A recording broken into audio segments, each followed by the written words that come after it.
Sarah passed away. I received a call while I was taking care of my daughter, Sarah's child.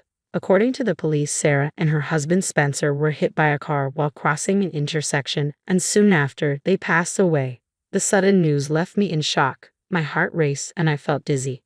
Sarah had been laughing with us just a few hours ago. I rushed to confirm the news, and from that point on, there was no time to grieve as I was overwhelmed with various procedures. During this time, a discussion about the future of Sarah's triplets with Spencer's parents, Susan and Isaac, came up. When I asked Susan and Isaac about what would happen to Sarah and Spencer's children, Susan said something unbelievable. "What should we do with the kids? They hassle. Maybe put them in a facility." I wondered if my ears were deceiving me. The feeling of disbelief filled my heart. During Sarah's life, the triplets had lived with their grandparents on their father's side. Despite us not seeing them as often, our emotional attachment to the grandchildren should have been much deeper. "Aren't you worried about the future of your adorable grandchildren?" I asked. "They should have adored them so much." "It's all right. My husband and I will take care of Sarah and Spencer's children with all our love." Nearly 20 years have passed since then. Though we faced many challenges, I am proud that all three have grown into fine adults. I never forgot the sadness of losing Sarah and Spencer, but I always thought of living happily for their sake too. Then one day, the doorbell rang suddenly. When I opened the door, there stood Susan and Isaac, whom I hadn't seen in years. Susan and Isaac ignored my surprise, entered, and faced the triplets. Then they said something unbelievable. "Would you like to live with us again?" "My name is Kennedy. My husband Harold was my high school classmate. We started dating then, and got married after becoming working adults. At the age of 27, we were blessed with a child. Her name was Sarah. As our only daughter, we devoted all our love to her. Sarah grew up to be a bright and energetic child. When Sarah became a college student, she introduced us to her boyfriend, Spencer, who was a year older than her. One day, she approached us with a request. "Mom, I'd like you to keep the end of this month, Sunday, free. Dad too. We have something we want to discuss. It's about Spencer and me." The end of this month? Sure. Harold has the day off, so that's fine. But what's it about? "I'll explain everything then. Sorry, but please make sure you're free that day, and tell Dad not to go fishing." I was curious about what was going on, but Sarah wouldn't say more until the day. Lost in a whirlwind of thoughts, I awaited the day. When it finally arrived, Sarah mentioned that the discussion would be at Spencer's family home, which I somewhat expected. Such occasions where both families come together to talk are rare after all. Never having met Spencer's parents before, my nerves were barely concealed as we made our way to their house. "Nice to meet you. I'm Spencer's mother. Please come in." "Nice to meet you. We appreciate your hospitality." We were greeted by Spencer's mother, Susan. My nervousness only grew with Susan's monotone voice, as it did seem very welcoming upon entering their house. It was clear from the start that something was off. Spencer's father, Isaac, and Spencer were already seated, and an uneasy atmosphere hung in the air. We sat down in front of Spencer's family, ready to listen. Slowly, Spencer began to speak. "Sarah and I are expecting a child. We apologize for the sudden news, but please allow us to marry and have this child." Despite his nervousness, Spencer made sure to look us in the eyes as he spoke. They were not yet married, and both were still students. You could tell he expected opposition. His voice trembled slightly. After Spencer finished, silence ensued. Gathering my courage, I voiced my concerns about them proceeding with the pregnancy. "Do you understand what it means to have a child? What about school? How do you plan to support yourselves? You've never worked before. It's more challenging than you think."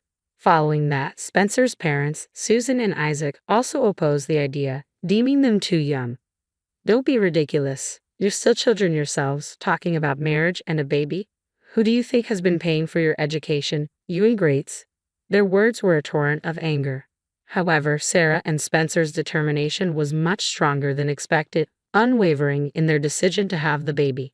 After much discussion, Sarah and Spencer pleaded with us again. "Please, we've talked about this over and over, promising to overcome any hardship together. Please." Hearing Sarah's almost disappearing voice stirred something in me. Sarah had always been such a good child, never once demanding, and now, for the first time, she was conveying her wishes to us with all her might. Although I initially opposed, as we talked more, I began to understand the depth of their commitment. I could see their resolve was genuine. Still somewhat anxious, I decided to support their decision to marry and have the baby if that was what Sarah wanted. Sarah seemed relieved by my support, but Spencer's parents remained steadfastly opposed. If you absolutely cannot accept it, then Spencer and I will cut ties. That way, we won't be a burden, right? Sensing the conversation was going nowhere, Spencer quietly made his stance clear. Spencer, isn't that a bit too drastic? Let's think this over calmly. I gently urged Spencer to reconsider. I know it sounds drastic, but if this is the only way, Spencer insisted. Startled by the mention of cutting ties, Susan and Isaac hesitated. They requested a brief consultation and moved to a different location. I caught glimpses of them whispering and casting glances our way from the corner of my eye. After a short while, Susan and Isaac returned, sharing a smug smile before presenting their decision.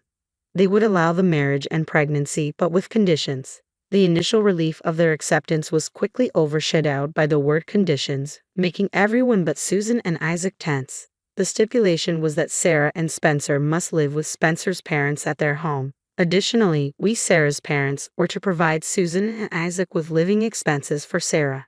The thought of Sarah, who had never lived on her own, much less with her in-laws, filled me with apprehension.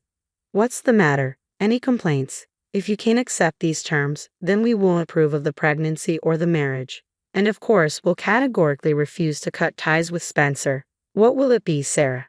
Susan's confrontational tone caused Sarah to look down. Okay, thank you for your approval, Sarah reluctantly agreed after some thought. The anxious look on Sarah's face made me feel a twinge of sadness. Though my worries never fully dissipated, seeing Spencer gently support Sarah, I decided to keep a watchful eye on them for a while. Soon, Sarah and Spencer proceeded to drop out of college to support their upcoming child. Spencer started working at a company owned by a friend of Harold, while Sarah assisted with piecework and household chores under Susan, her future mother-in-law. Harold, who had introduced Spencer to the job despite having no work experience, did his best to help them adjust to their new responsibilities. Initially, I inquired about his progress out of concern. Contrary to Harold's worries, Spencer was well regarded at his workplace. Spencer seems to be doing really well at work. I'm quite proud. Harold spoke with pride, showing how diligently Spencer worked and saved money. Our initial anxiety gradually transformed into a growing sense of reassurance about Sarah and Spencer.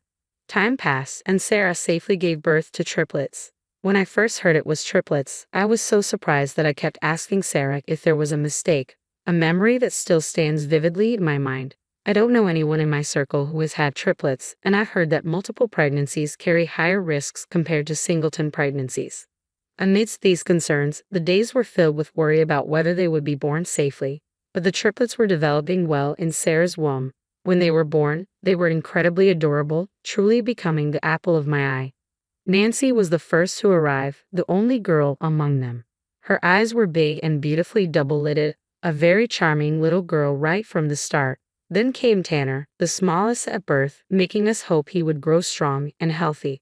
Lastly was Taylor, who consumed the most milk, making Sarah feel he was robust. Sarah and Spencer cherished their children deeply, and we as grandparents frequently visited Isaac's house to dote on them. After giving birth to the triplets, Sarah started working a part-time job. The following year, Spencer, wanting to provide more for his adorable children, and Sarah changed jobs to earn more, working harder than before. Seeing Sarah's family come together joyfully reminded me of Sarah's childhood. I deeply wished for their happiness to last forever. One day, Sarah's family planned to visit our home. Harold was looking forward to playing with our grandchildren. From the morning, I was excited too, with the table laden with their favorite snacks and toys. Soon, the doorbell rang, and there stood Sarah, Spencer, and the triplets. Hello, Grandma and Grandpa. Tanner, who was small at birth, had grown into a lively boy. Taylor ran after Tanner into the living room. Nancy, being the only girl, seemed a bit shy compared to her brothers. Seeing Nancy, Harold crouched to her level, offering his hand. Hello, Nancy. There are some sweets over there. Shall we go together? Comforted by Harold's gentle voice, Nancy took his hand and walked towards the living room. Spencer followed them, and Sarah and I walked behind. Unexpectedly, Sarah stopped. I turned around, wondering why she had paused. Mom, there's something I want to talk about, just the two of you. Seeing her unusually serious face, I felt a slight unease. Okay, shall we talk in your room then? We went to the room Sarah used before moving out. Sarah sat on the bed, and I took a seat on a chair. Then, looking determined, Sarah started to speak. Once the kids turn 5, I'm thinking of moving out from my in-laws' house. What's wrong? Did something happen? I had never heard any complaints or grievances from Sarah, who had lived with her in-laws until now. Sarah began to speak quietly, and after confiding in me, left to join her children. Later, Sarah and Spencer asked us to watch the kids for a few hours as they wanted to look for a new place to live after moving out of the in-laws' house. Of course, take some time for yourselves, I encouraged with a smile and a hand on their children's heads. Sarah and Spencer left the house. It had been quite some time since Sarah's family arrived, so Nancy, who was initially nervous, was now engrossed in the toys we had prepared. Tanner and Taylor were playing together with block toys. I was all set to keep them entertained until Sarah and Spencer returned. How many hours had passed since they left? I was starting to worry when I glanced at the clock, and just then the phone rang. A bad feeling washed over me as I rushed to answer it. It was the police on the line. Yes, that's me. Yes, okay, understood. The police officer's voice seemed so distant as I hung up the phone in shock. Harold, sensing something was wrong, came over and shook my shoulder. What's wrong? You look pale. My voice trembled as I explained that Sarah and Spencer had been in an accident. They were hit by a car while crossing an intersection and had died instantly.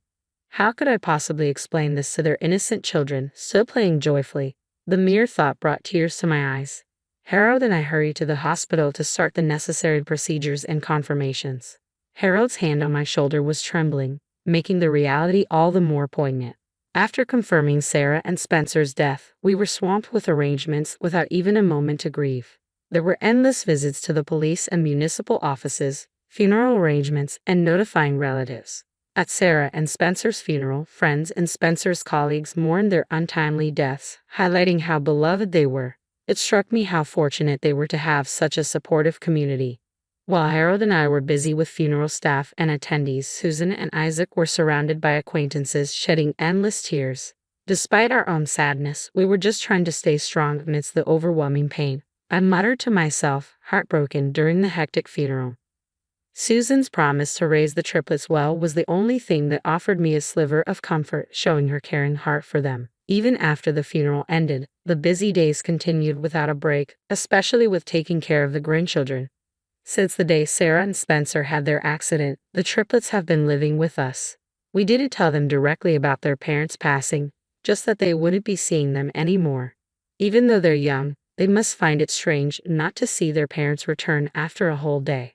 Understanding they won't see their beloved parents again, tears welled up in my eyes. The eldest, Tanner and Taylor, perhaps not fully grasping the situation, looked at crying Nancy with curiosity and gently patted her head. What's wrong? Are you hurt? Shall I bring you some medicine? The boys, especially being protective of Nancy, the only girl, asked her gently. They must feel it's their duty to protect her, even unconsciously. Embracing these kind-hearted three, I too shed tears. Harold and I had never spent a night with these children before. Perhaps out of consideration for their in-laws, Sarah and her family had never stayed over at our house. We were completely unfamiliar with their meal schedules, nap times, or how to put them to bed. Everything was uncharted territory, leaving Harold and me feeling overwhelmed. Tanner and Taylor probably started to sense something was wrong, realizing they couldn't see their beloved parents. They became anxious and started crying. I wanted to stay close to Nancy, who hadn't smiled since the accident, but there were too many urgent tasks to handle. I tried calling Susan and Isaac, hoping they could share some of the burden.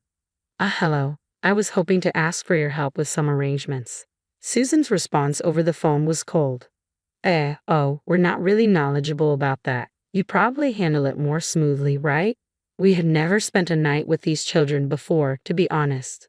We weren't experts either. We were just trying our best because it needed to be done. However, no matter how much we repeated it, they couldn't help with the various tasks. Could you at least stay with the children until we finish the procedures? They must be missing you, I asked.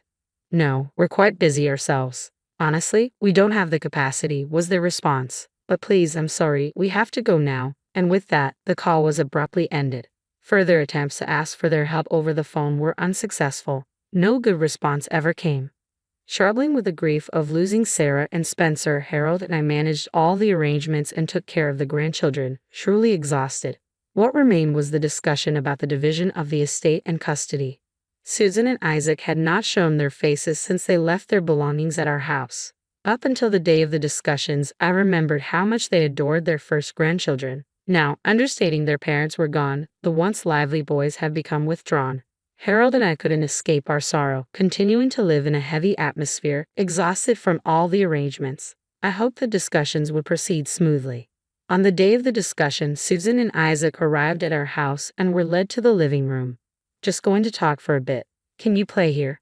I said to Tanner, the eldest, who obediently took Taylor and Nancy to another room. When I first brought up the future of the children, Susan immediately started discussing the estate. Susan argued that since they had taken care of Sarah's family, all the assets should go to them. Holding back my urge to confront her priority over assets rather than the children, I tried to steer the conversation back to the kids. Then, Susan said something unbelievable.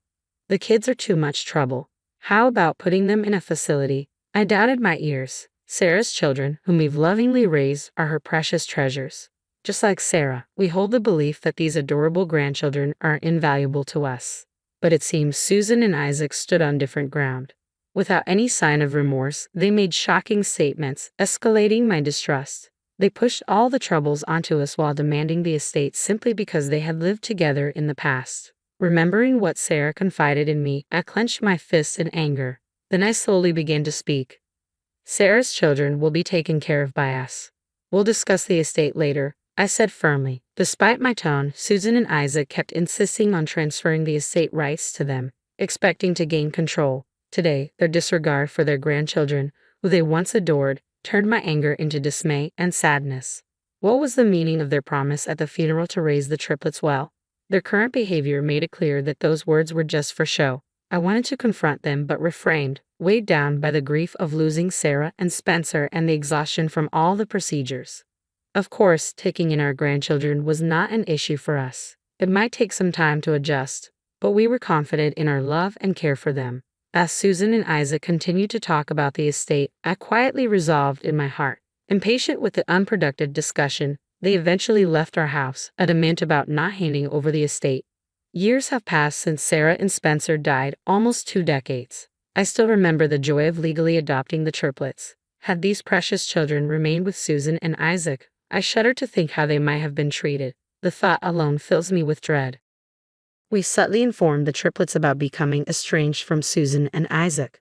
The fact that they were never taken in or visited by them is something I fear would hurt them, and I've still not managed to express it directly. Throughout my explanation, none of them looked particularly sad, simply acknowledging with a "we understand." Without their parents, they might have felt lonely during school activities or when interacting with mom friends. Struggling with things they couldn't do well, yet all 3 have grown up to be such honest and wonderful children, not letting those challenges affect them. Now, they truly feel like my own children, carrying on Sarah and Spencer's legacy. We were living peaceful days with the triplets when one day, the doorbell rang. Opening the door, I was surprised to find Susan and Isaac standing there. "Hello, it's been a while," Isaac greeted as if the years hadn't affected him. "Oh, it's been a long time. What brings you here all of a sudden?" Ignoring my bewildered reaction, Susan and Isaac entered our house as if it was a matter of course. I hurried after them, taking a good look at their backs for the first time in years. Since then, Susan and Isaac had contacted us a few times about the estate, but they had never once come to see the grandchildren. I had pleaded with them to visit the grieving children, even if just briefly, but busy schedules and other excuses always got in the way, and they never accepted. Our communication dwindled over time, and seeing each other now was truly rare. It seems we've both aged quite a bit, perhaps feeling mutual about this. Susan, leaning on a cane, stood with Isaac's support. I ushered them into the guest room and then briefly explained the situation to Taylor, who was in the living room. "I've got another set of grandparents visiting. Could you fetch Nancy and Tanner for greetings? Are they the ones you mentioned were estranged from?" "Yes, that's them." "I wonder what they want." Muttering in confusion, Taylor went off to fetch Nancy and Tanner from his room. Shortly after, led by Taylor, Nancy and Tanner joined us in the guest room. Upon seeing the grown triplets, Susan and Isaac immediately showed a gentle smile, grasping Tanner's hand warmly. "You've grown so much." As Susan fondly stroked Tanner's hand, I was stunned, but Susan, undeterred by my reaction, made an unbelievable proposal. "Why don't we live together again, like old times?" This unexpected suggestion left everyone but Susan and Isaac wide-eyed. Why now, after all this time? If they wanted to live together, why did they push the triplets away back then? They weren't there when the kids truly needed someone. They hadn't shown their faces for so long. Overwhelmed with too many unspoken thoughts, I couldn't decide what to say first. Without a word from me or the triplets, Susan pressed on. "You know, my legs have been quite bad lately. Isaac's been supporting me, but we never know what might happen to us, right? It would be reassuring to have you by our side." At first, I thought they wanted to reconnect now that the grandchildren were grown and less of a burden, but it seemed not to be the case. Were they planning to use these children for their own care after abandoning them so heartlessly before? After abandoning their precious grandchildren like that, how dare they speak so opportunistically now? I was beyond exasperated by their unchanged demeanor, speechless but determined not to let these children be exploited yet. Before I could voice my objection, it was Tanner who spoke up.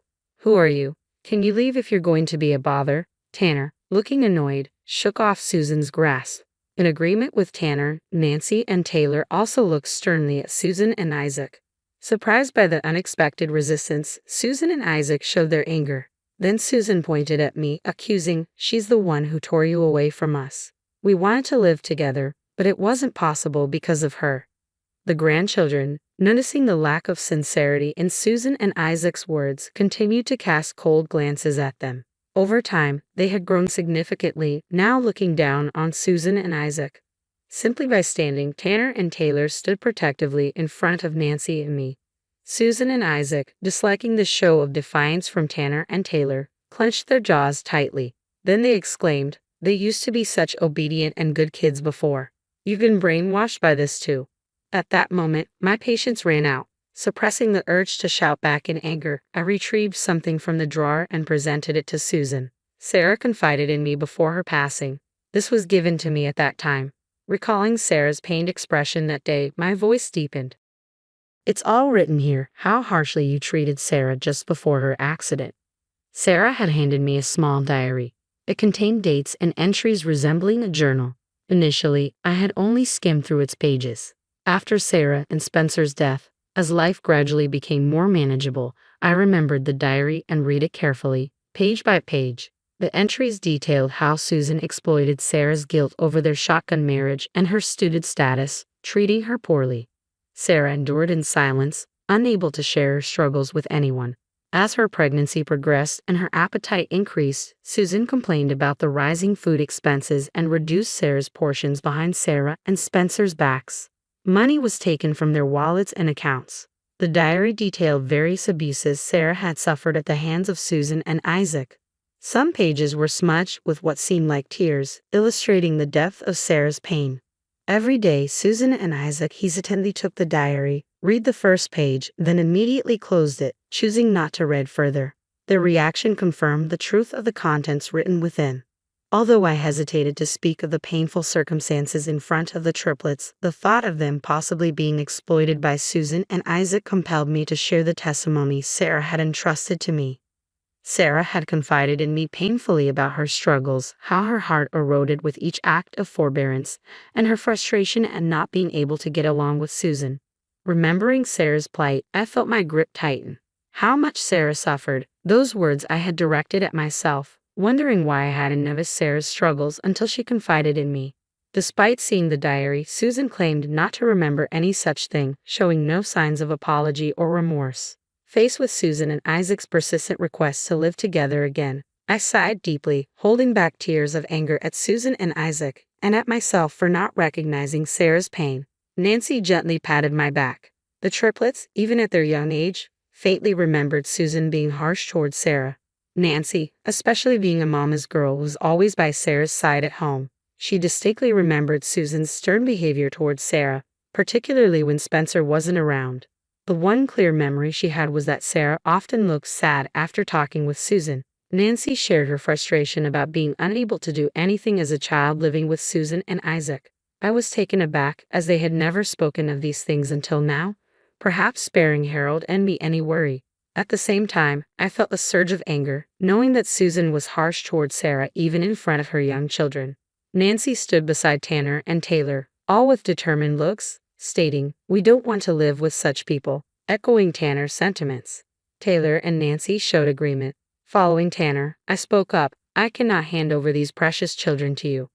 I stated my position clearly, yet despite our insistence, Susan and Isaac kept pushing to live together with the triplets. Their desperation was evident, likely because their situation wasn't going as planned.